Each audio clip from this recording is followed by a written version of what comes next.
Guys, এই যে দেখতেছেন পাতিল, এই পাতিলের মধ্যে আছে মাছ। আর এটাতে মাছ পানি দিয়ে রাখা হয়েছিল, এই পানিগুলো পরিবর্তন করা লাগবে।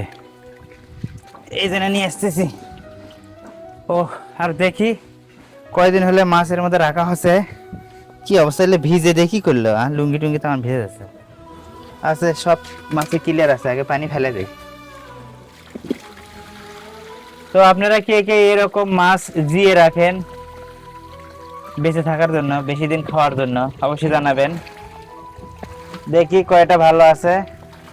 দেখিও এইভাবে মাছের পানি কিন্তু মাঝে মাঝে পরিষ্কার করা লাগে, প্রতিদিনই পরিষ্কার করা লাগে, যেন মাছগুলো বেশি দিন বেঁচে থাকে। পানি পাল্টানোর আগে কয়টা কই তুলে দিও, রান্না আচ্ছা, করবো। দেখো সবগুলোই ভালো আছে, এখনো কিছুই হয়নি।